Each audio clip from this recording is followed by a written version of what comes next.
Hello, everyone. Thank you so much for joining me. You are listening to the Creative Coping Podcast, and I am your host, Johnny Anomaly. And on this episode, I have a great conversation with my guest, Sam Allen, who is a British-born creative life coach with a passion for poetry, who now resides in Switzerland. She is also a blogger, a Peacock Poetry blog, and during our conversation, she shares a very special, heartfelt poem titled Electric Guitar, which serves as a tribute to her late father. Now, as you all know, if you like what you hear, please consider subscribing on iTunes, leave a rating, leave a review. Let me know what you've gotten out of this podcast, out of this episode, out of any podcast episode I post. And I really hope you enjoy this content. Sam, I would like to welcome you to the Creative Coping Podcast. Oh, thanks for having me here. I'm excited to be interviewed by you. Oh, thank you. So how are you doing today? I'm doing well, thanks. Yeah, we have the Swiss Carnival going on today, so lots of festivities in the midst. And it's also, the start of a week-long holiday over here. So, yeah, I'm in a good place. Oh, good. Yeah, over here, we in Louisiana, we just got finished with the whole Mardi Gras season. So, yeah, not too big on it, but definitely a lot of festivities going around, a lot of parades and celebrations. Yeah, like that. Very processional, hey? Yeah, definitely. So, you are a creative coach. You do a lot of poetry, and I would like for you to maybe give us a little introduction to how or who got you into poetry. Sure, yeah. So that's a great question. I always loved to write as a little girl. I remember, making up silly little songs and writing the odd poem. And I even entered a poetry competition. And I wrote this poem. I still remember the title. It was called Mr. Executive. And I came second, I was quite happy. And then that was pretty much it, really, for writing poetry anyway. But I've always sort of felt a real connection to my creativity. I studied drama at university alongside languages. So it was kind of always been there. Anyway, so then, I unfortunately had some horrible news that my father had been diagnosed with cancer. It was pancreatic cancer, and it was just a grueling time to be living in Switzerland whilst my poor dad was in the UK. And, being so far apart from him and just going through all of those emotions and not being able to be with him when I wanted to. It was tough, and lots of strong emotions came through for me. I would occasionally, again, write the odd thing down, and that seemed to help a bit. But it wasn't really until I lost him and came back to Switzerland after the funeral. And, it was just such a tumultuous time for me. We were moving house amidst the time when we lost Dad. I felt like it sort of came to me, really.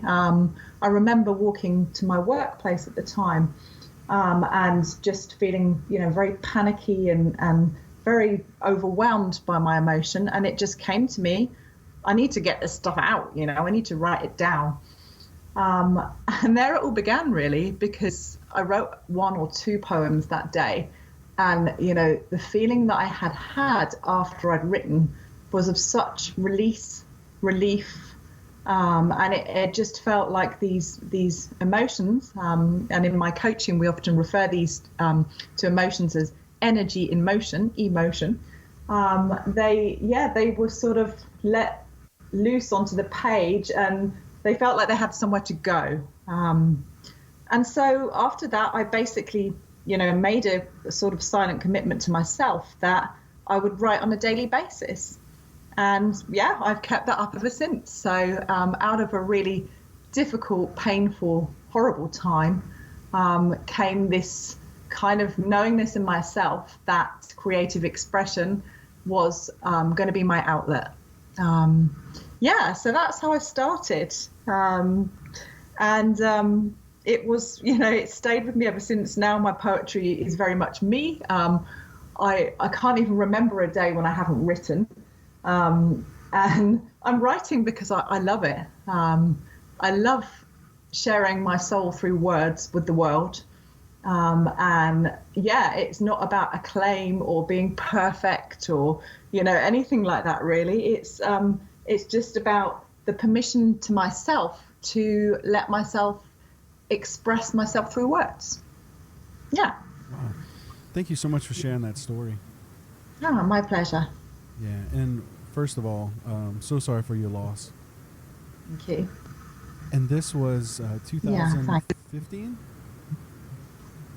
Yeah, I lost my dad at the end of 2015. So then I began writing, literally then. So it all came from there, really. See, that's really the pinnacle of what creative coping is about, is really just taking those emotions that you're feeling at that moment, the sadness, the anger, the frustration, and crafting something in a positive way. And that's really what I think, that's what just connects our stories, just kind of connect us. I know a lot of people on this show kind of know my story with losing my son in 2012, and then I myself turned to poetry and then started performing spoken word. It was just a positive way to get these emotions out and just kind of pour everything out. And it's really great what you're doing with your poetry and helping others out as well as a creative coach. And thank you. You know, and you were talking about earlier, about how it's not necessarily perfect, but I think completing something is better than perfecting it. I think just kind of putting it out there, I think, is the best way. I think, that's exactly how I feel. It feels to me like it's just a process, and it's about channeling stuff. And then, sometimes you might read back what you've written and think, oh, that sounds pretty good. And some days you might read back and think, oh, gosh, but it just doesn't matter. It's actually that process of engaging with your inner world, what's really going on inside you, and giving it somewhere to go, For me, that's what it's about anyway. Definitely. And I am such a perfectionist when it comes to my work, and it's like so many times where it almost hinders me in a way that it's like, just put it out there. Just show others that it's okay to just, say what you want at this particular time, or it's okay to have these emotions or have these feelings and to be put out there. Yeah, absolutely. Totally. People can relate to it. People want to feel something when they read what you've written, So if you're coming from that place of you're just putting your feelings into words, however that might turn out, it's generally a way of actually having people relate to what you write. I don't think people are necessarily looking for intelligent sounding stuff. It might come out sounding that way on occasion, but I think people just want to read about people's experience, Definitely. So let's talk about your poetry blog, the Peacock Poetry Blog, which is a great blog, and that's also a place where I believe your website too will, other ways to contact you and kind of give more people an insight of what you do. And that's right. So I post on my poetry blog, as you say, Peacock Poetry, and it's on WordPress. So it's Peacock Poetry Blog .wordpress.com. And I post at least 5 times a week on it. I generally sort of give a little intro as to what was going on in my mind or my life or my emotions at the time. And then I post a poem. And I started that 2017. And it's built up pretty quickly, actually. And I love engaging with people that leave me comments and, connect with what I write. And it's just another step forward, really, with sharing words with people and feelings. And I love blogging. I find you get some really authentic connection when you're sharing poetry with people. And I also follow quite a lot of other people that are writing poetry. So there's a whole kind of community that's built up from that. And the themes vary, I think I haven't exhausted all the themes yet, but I've written a fair few posts. It's fantastic. I absolutely love it. I will never tire of blogging, that's for sure. So what are some of your main focal points as far as poetry and topics? So I have written a lot of poetry about my dad. He comes up, all the time in what I write. So many of my poems have been about grief. Other themes are nature. I'm really connected to nature. I'm walking on a daily basis, and I also jog. And living in Switzerland, we've got some beautiful hills and forests near to where we live. And so I can't help but be inspired when I'm walking around this place. So yeah, nature crops up regularly. And I'm often writing in the morning. I walk in the mornings, and I'm often writing and tapping sort of notes into my phone. And yeah, quite often little sort of nuances in nature come up, and that forms part of the theme. But I write about emotions. I write about anger. I write about mindfulness, creativity. Cats. I'm a crazy cat lady, self-confessed. We have 3. Yeah, we have Ziggy, our baby tiger, Ebony and Nira, who are black sisters. And they're gorgeous little kitties, and they feature in some of my poems, as do the holiday cats that we often pass in various places. Travel, people that inspire me. Recently, my auntie has also been diagnosed with cancer. Oh, sorry. Sadly, that's it. Yeah, thanks. It's a different type of cancer, but big blow to the family. And again, I'm very close to my auntie, so she's been in my thoughts a lot and in my heart this last few weeks. So I've written some stuff about her, and I like to write about hope and perseverance and determination and resourcefulness. Because. For me, it's like, we have all these circumstances thrown at us, and it's what we do and how we react to them that counts. And so, for me, even in the darkest and most challenging of times, there's always this kind of hope that cracks through. And it's about seeing that and about keeping that perspective even when things get difficult. So hope is a big theme for me. Yes, definitely. And especially as a poet, with using your words in such a powerful way, is just letting people know that, hey, it's okay to have these emotions, but there's also hope. There's also light at the end of the tunnel, that, the grief that we're going through, the everyday, just day-to-day struggles of just life, and it can cause us to become bitter and very, angry, whether it's at God or just, things like that. And so it's really about just how we handle those emotions, like you said. Absolutely. And, all emotions are transitory. And that helps me a lot to think, well, I might be feeling this really big, strong thing right now, but tomorrow morning it will feel a bit different. It might still be there, but it's a different day. And I think, change is the only thing that's certain in life. And when we really kind of embrace that, actually, it's quite liberating, because, we can grow from whatever's thrown at us and know that things are going to change anyway. And that's the thing. Growth definitely comes through change, and though it's painful, it's definitely growing. My guest, Jay Gordon Duncan, and I discussed that on the last episode of season 3, and it's one of those things, Sure. Yeah. Absolutely. Yeah. So you were talking earlier as well about just writing about nature, and I see the videos you post on Instagram, and it is phenomenal. It looks so beautiful out there. Oh, thank you. Yeah, I absolutely love the reciting as well. That's only been in the last year that I've really been active on Instagram. And I have to say, I really enjoy sharing in that way. The live recitals, I don't know, there's a buzz about it, and the fact that people can tune in as they wish. And I feel like it sort of gives a different platform to sharing, and one that's very supportive. I found that people have, really offered me some nice feedback and comments, and that does motivate me and encourage me to write and share more. So I'm really getting a lot out of that. Okay, so you've only been on Instagram about a year? Yeah.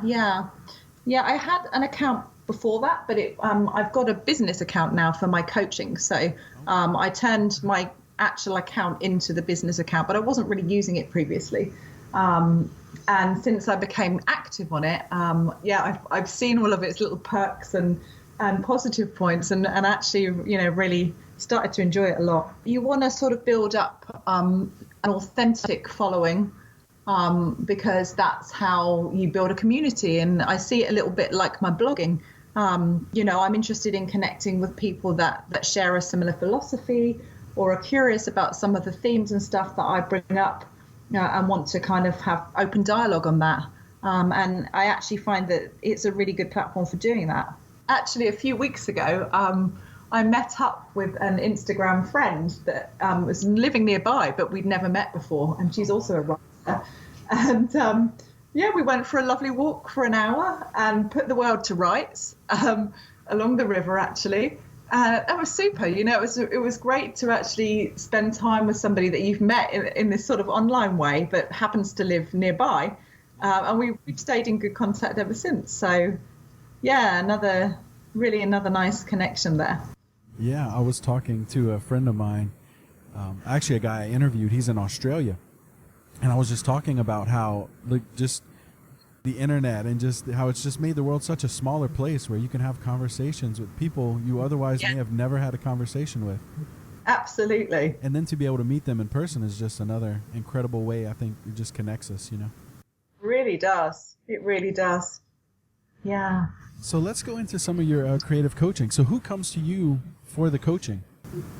Yeah, so with my coaching, it is mainly people kind of in their midlife phase.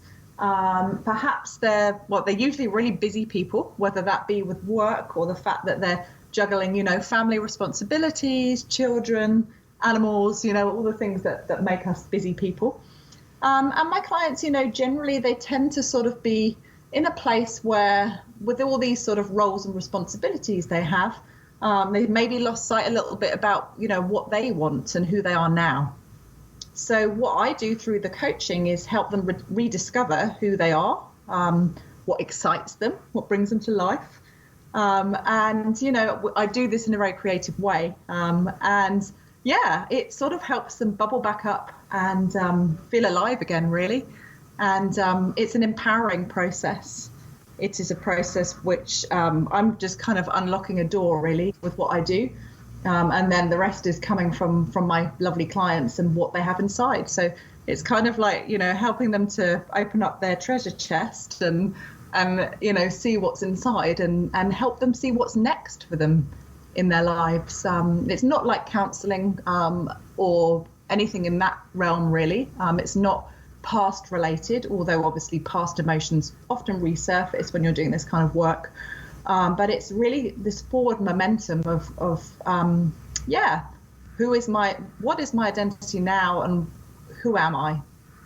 And how do I live in line with my true life purpose and with my core values at the forefront of what I'm doing and where I'm at. Lots of different things, emotions come into it, but we're exploring in a very playful way. So there is a lovely combination in my sessions of lightheartedness and playfulness, as well as intensity. And I really enjoy that combination. It's really special to be in that space. Oh, wow. Yeah, that's great. That has to be definitely motivating and encouraging for you as well, even being the coach. I mean, to see that spark in their eye again, to maybe they're coming out of certain situations where they're grieving, and to see just kind of that fire ignite within them again, it has to be really great feeling. Yeah, absolutely. I mean, you get, many people are coming with, they're stressed, they're anxious, they're in transition, they may be going through grief, all of the things just like you've mentioned there, really. And it's amazing that really in a short space of time, when they start to connect to, all these treasures inside, like the confidence that shines forth is just, it is awe-inspiring. It's a complete privilege to do this work. For me, this is a work of the heart. I'm truly passionate about it. I just love it. I could talk about this for hours on end, but it's a real honor and privilege to be in this trusting space and to help my clients really connect with what they truly want. Nice. So what are you curious to explore in your own life creatively, in the future? Good question. Well, many things. And as I think about that, I mean, there's a few things that I would like to try. I haven't yet. One of them is to write rap. Oh, nice. as I love, yeah. So yeah, because I just love the syncopation and the melody and the rhythm of words. And I was actually just listening to an Eminem song this morning as I was jogging, and I was yeah, and I was thinking, gosh, I think he's so talented. And I love the way that he's using rhythm in words in his own really specific way to accentuate meaning. And gosh, I feel like that's such a talent, and I would love to try my hand. And yeah, there's a part of me that thinks, oh, come on, you're not young enough or cool enough to write rap. And then the coach in me knows, forget that. If I want to write rap, I'll have a go. It may not be like the world's best rap, but why not try, hey?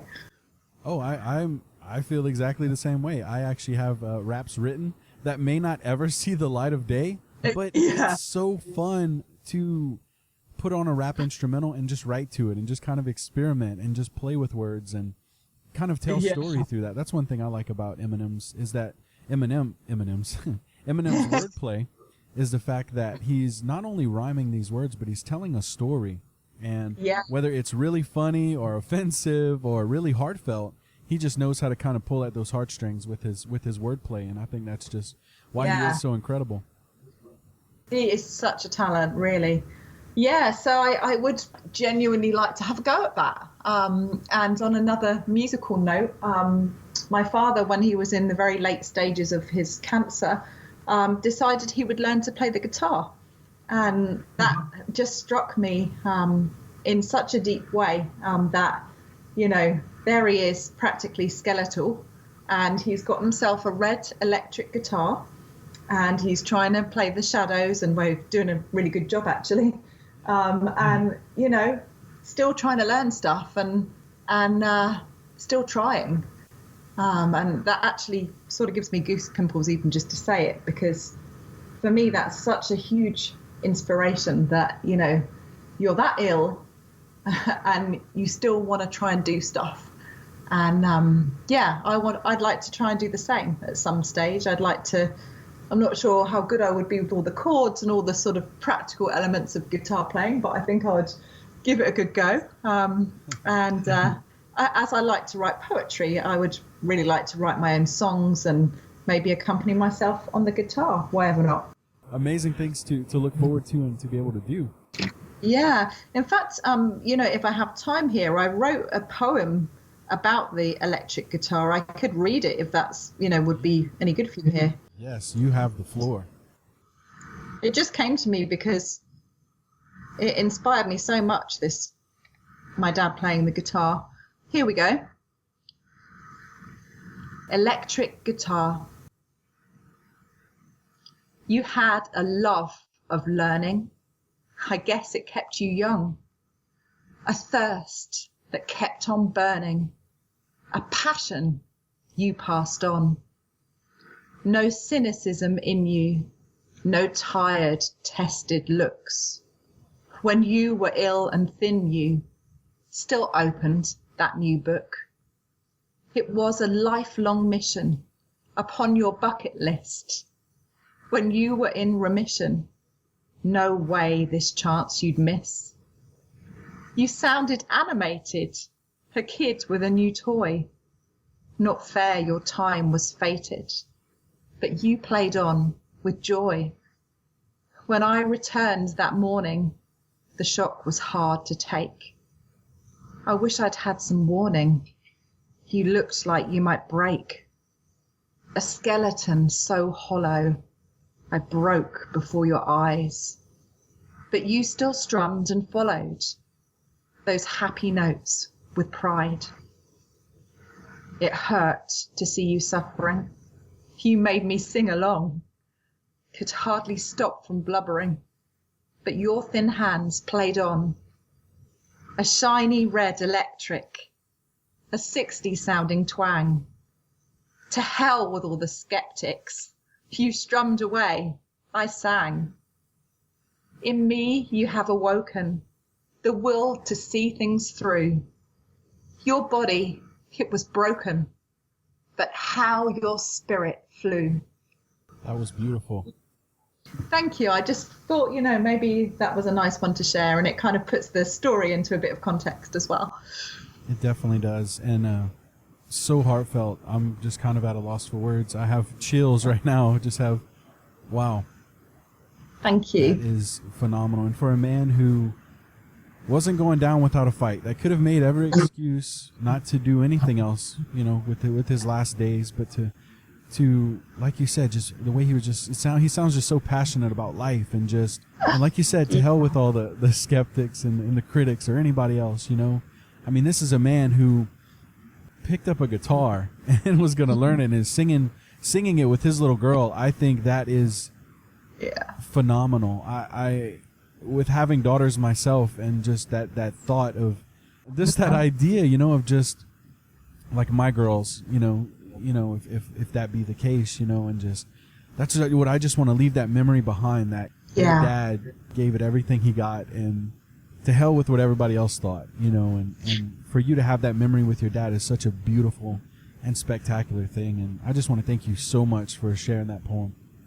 Oh, it's my pleasure. And it also moves me to share it. And, but I feel so inspired by that I will continue to share, because it just feels like a real gift to share with other people too. As a creative coach, I'm also offering a creative coach package, a creative coaching package. And this is where writers and creatives of any field really can come to deepen their own innate creativity, and also to gain accountability around their current project. So quite a few people that come to me are, they're getting started with something, they've got some initial ideas or hopes, and maybe they've been procrastinating a little bit or feeling a bit blocked. And so, my role is really to help them get unblocked, and to help them sort of go deeper, and help them bring to light what's already there, so that they can bring this new project to fruition. So this is also a really exciting part of the work that I do. And as a fellow creative, I can, really relate to people that are in that process. So this always feels very natural. So just wanted to mention that too. Yeah, thank you so much.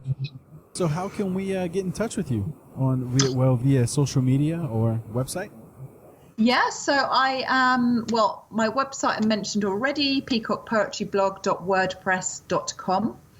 I have my coaching website, and that is samallencoachingcreatively.com, and the Allen is spelled Allen. I'm very active now on Instagram, #coachingcreatively. And, just by good old-fashioned email, my business email address is samallencoachingcreatively@gmail.com. I'm on Facebook, Sam Allen Coaching Creatively, a bit repetitive now. And also on LinkedIn. But I would say that the best way to get hold of me is via my website, Instagram, my blog, or via email. Oh, great. And maybe also, can I say that the coaching that I offer is, I'm doing it in several different ways, but most of my work is online. So if any of your listeners are looking to have coaching and would like to set up a free 30 minutes, no obligations demo session, that can easily be arranged. We do it either via Skype or via Zoom. And if you just contact me in one of the ways I've mentioned, through my website, or email, or through my blog, we can set up that initial session. I also do coaching in person. I've got a little studio here in the house that I live in, and I'm also doing walking coaching, which I love. So that I get to be in nature, out walking with my fantastic clients, and so that's another way that we coach. That's great, and I'll definitely attach all those links in the show notes so my guests can definitely check it out. Thank you so much. Well, Sam, I appreciate you joining me for this episode. Thank you so much for having me. I've really enjoyed this. And to you, the listener, I hope you enjoyed it as well. Now, I know I may sound like a broken record at the beginning and end of every episode that I post by pleading with you to subscribe on iTunes, leave a rating, leave a review. And that is because by leaving a rating and review, it helps more people find the show. And by subscribing on iTunes, you get the show in your feed every time I post new episodes. So by doing something so small, it helps the show out tremendously. So please keep that in mind and remember to speak up, stand out, and stay creative.